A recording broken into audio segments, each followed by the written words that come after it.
Major breaking news. The United States Supreme Court just heard a huge argument in the case of Donald J. Trump versus Rebecca Slaughter, with the question presented whether or not President Trump, as the head of the executive branch, i.e. in charge of Article 2 of the U.S. Constitution, can kick Rebecca Slaughter out the door and fire her, Duped, from a position on the FTC Commission, meaning the Federal Trade Commission, or whether or not President Trump has to keep her there, despite the fact she's exercising executive powers over the presidency when she was appointed by a president other than Donald J. Trump.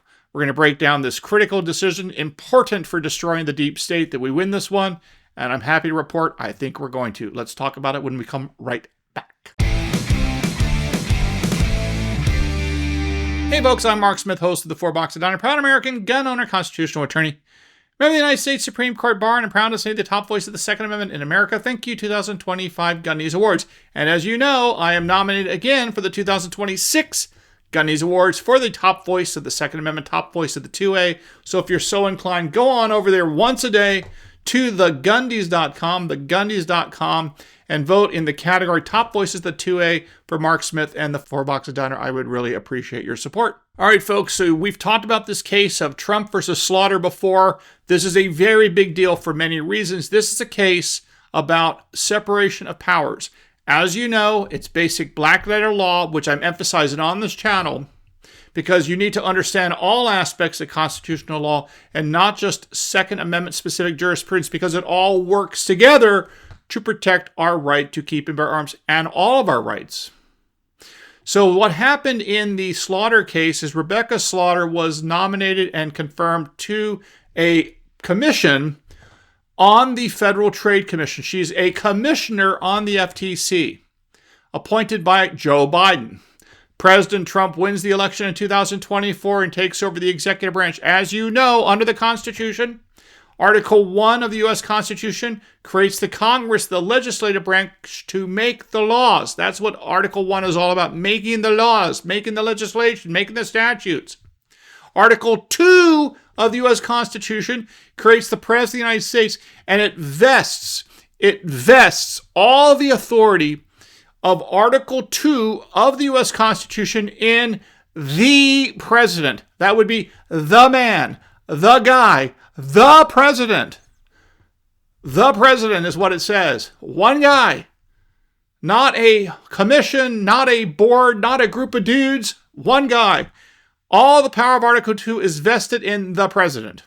And of course, Article 3 of the U.S. Constitution creates the Supreme Court and the federal judiciary.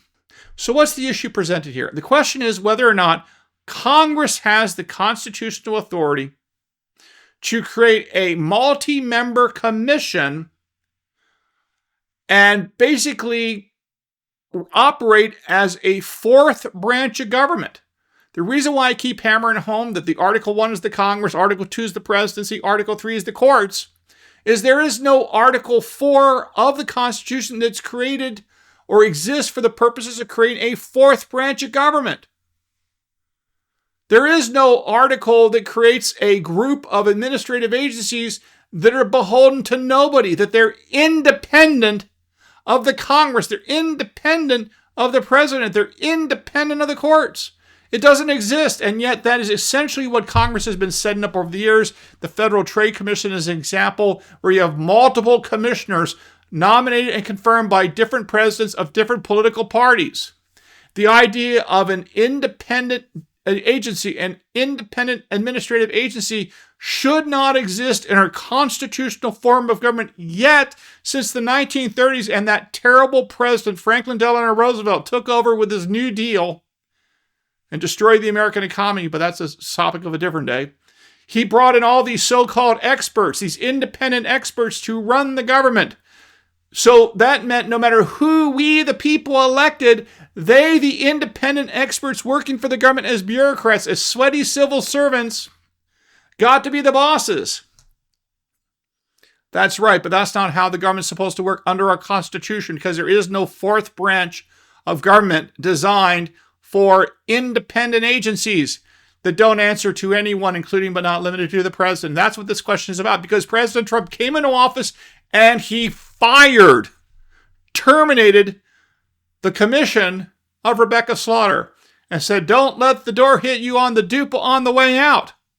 So what does Rebecca Slaughter do? She sues, claiming that she cannot be fired because under the statute that Congress wrote that created the FTC, that oversees all sorts of trade around the world, among other things, under the statute, it says that commissioners of the FTC cannot be removed except basically for cause, for some good reason.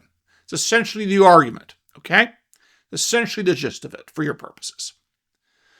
Well, President Trump came along and was the first president that says that is clearly unconstitutional and wrong. We'll get to why that's the case in a moment. But he says no can do, and he is fighting and has fought all the way to the U.S. Supreme Court.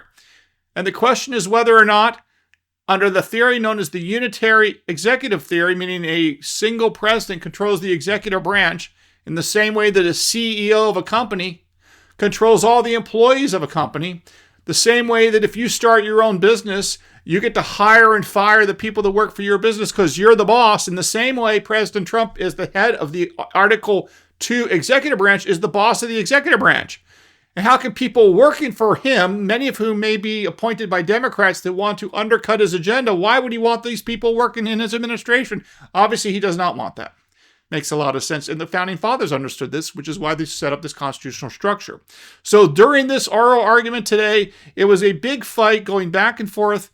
And here are some of the things that occurred I think you'll find interesting. The Solicitor General, John Sauer, argued in favor of President Trump. Here's his description of why the Supreme Court should rule for President Trump, and in the meantime, take that Humphrey's executive decision from the 1930s that was created because of FDR and the Supreme Court back then that said that the president does not have the authority under the Constitution to fire people if those people are working and serving on multi-member boards or multi-member commissions appointed by the various political parties. That's what the Supreme Court said in the 1930s.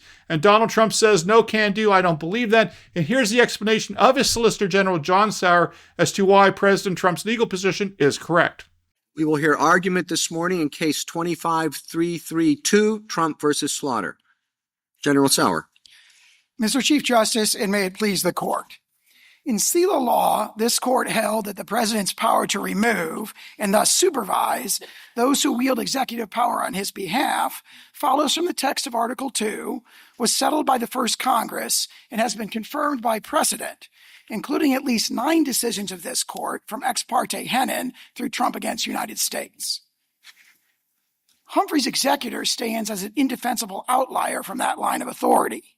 It's holding that federal agencies can exercise quasi-legislative and quasi-judicial powers that form no part of the executive power has not withstood the test of time. That holding was gutted and refurbished in Morrison, but this court correctly rejected the refurbished version as providing an amorphous test with no limiting principle. Respondent now proposes a third update to Humphreys, which this court has already rejected as making no logical or constitutional sense. Humphreys must be overruled. It has become a decaying husk with bold and particularly dangerous pretensions. It was grievously wrong when decided, and cases from Morrison to Trump have thoroughly eroded its foundations. The court has repudiated Humphrey's reasoning and confined it to its facts, but it continues to generate confusion in the lower courts, and it continues to tempt Congress to erect, at the heart of our government, a headless fourth branch, insulated from political accountability and democratic control.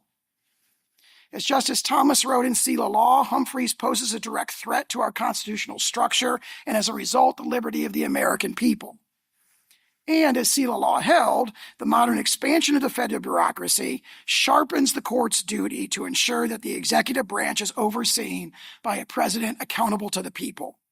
I welcome the court's questions.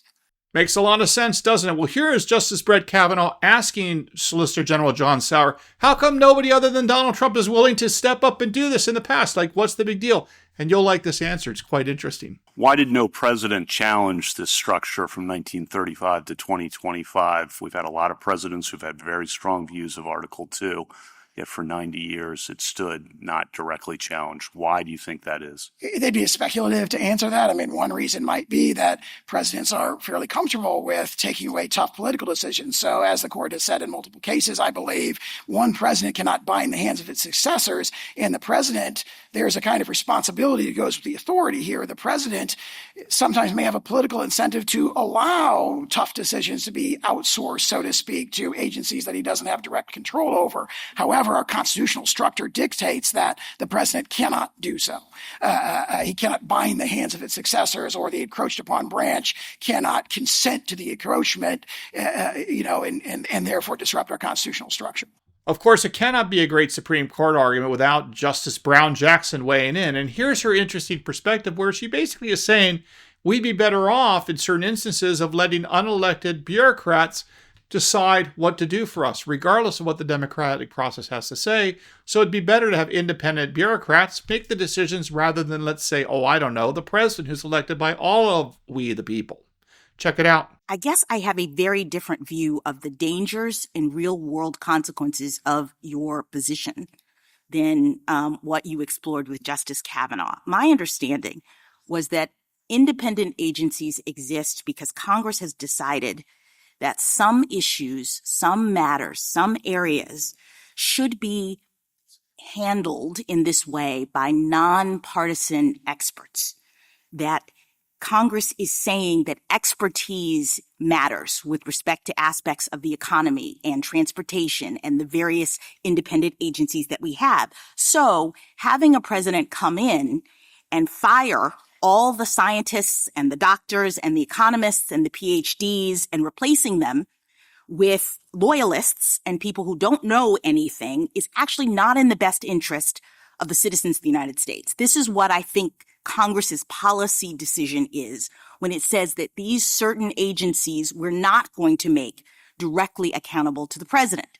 So I think there's a pretty significant danger that Congress has actually identified and cares about when it determines that these issues should not be in presidential control. So can you speak to me about the danger of allowing in these various areas the president to actually control the Transportation Board and potentially the Federal Reserve and all these other independent agencies? I think the court said it well in Free Enterprise Fund when it said that we can have a government that functions without rule by functionaries. We can have a government that benefits from expertise without being ruled by experts. No, we can have, but I'm asking you about Congress's choice, Congress's decision. But of course, we have to hear from Justice Barrett, Justice Roberts, and Justice Gorsuch, who talk about, well, it seems to me that under your theory, Rebecca Slaughter, Congress could pass a law that creates a multi-member board overseeing all of the different departments, the DOJ, the EPA, the FTC, obviously, the Department of War, and so on and so on. And that can't be right. But here's the back and forth saying, hey, this doesn't make sense, does it? Check it out. Well, let's put aside the practical concerns. I'd like to understand just the answer to Justice Kavanaugh, why tomorrow Congress couldn't transform every cabinet official into a multi-member group. What's the constitutional problem with that, I think is what my colleague was getting at. Absolutely. And the constitutional problem, in our view, is that Congress cannot limit the president's authority over officers who are wielding the president's conclusive and preclusive constitutional powers. And that is a line that goes all the way back to Marbury v. Madison. It's a through line through this court's jurisprudence, including Justice Jackson's. The FTC has the authority to enter foreign agreements, right? I mean, how do you decide what's conclusive and preclusive? It does not have the authority to enter into foreign agreements on its own, Justice Barrett. The statute expressly provides that the Secretary of State's approval is required before any kind of agreement is executed, and the Secretary of State, of course, is subject to the president's plenary removal power. Yeah, I don't think this court's going to allow multi-member commissions to oversee cabinet officials under the President of the United States. That's just my guess. Now, with that said, check this out, this back and forth with the attorney for Rebecca Slaughter that are talking about the fact that every single administrative agency has their own police force. And therefore, you can't really argue that just because an agency has a police force, that means you can't have a multi-member board or commission overseeing it, because that somehow falls within the presidential powers. And here's Justice Gorsuch really pushing hard on this against Rebecca Slaughter's attorney. The vast majority of these executive departments do have some kind of criminal investigative authority, including armed law enforcement agents authorized to make arrests. Now, that's a significant bucket. You probably have Every agency in the government today has armed police officer, their own police force. Is that really the test of what's conclusive and preclusive? So we're not saying it rhymes, but I don't know what it means.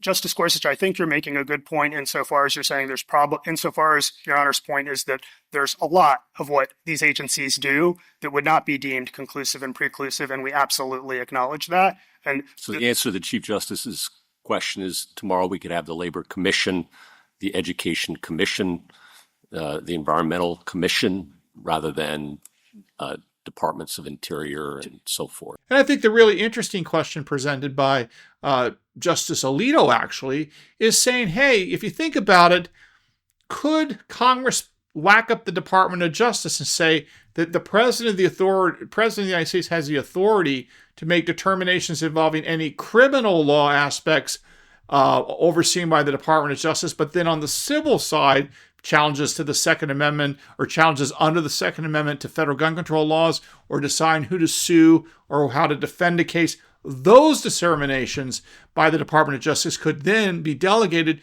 to a group of unelected bureaucrats on these multi-member commissions in the same way that Congress set up the FTC. Here's the back and forth with Justice Alito on that point. Suppose the Department of Justice were split into two parts. One part has the authority to enforce the criminal laws, and the other part has the authority to enforce civil laws. Could the civil component, could Congress put at the head of the civil component a multi-member commission with removal protection? Justice Alito, there is the logically antecedent question with respect to any removal protection of whether Congress has constitutionally enumerated authority to enact the protection in the first place. And as has been suggested in prior colloquies, the relevant source of constitutional authority would appear to be the necessary and proper clause in terms of attaching removal restrictions to a federal office that is created by Congress. Well, I hope those clips from the Supreme Court argument give you a little bit of taste of what was going on in the courtroom. At the end of the day, I suspect it's going to be a 6-3 victory for President Trump over Rebecca Slaughter. It should be an obvious victory for separation of powers. The question is, will the Supreme Court go far enough and overturn the Humphreys executor precedent from the FDR era of the 1930s, which has been around for 90 years? And I think there's an excellent chance that Humphreys executor is going to go bye-bye, and I say good riddance. All right, folks, so there you have it. Hope you enjoyed today's episode. Make sure you follow me on X @4boxesdiner. Don't forget to subscribe both to YouTube and to Rumble, and I'll talk to you again real soon here at the 4 Boxes Diner. Orders up. Table 2A.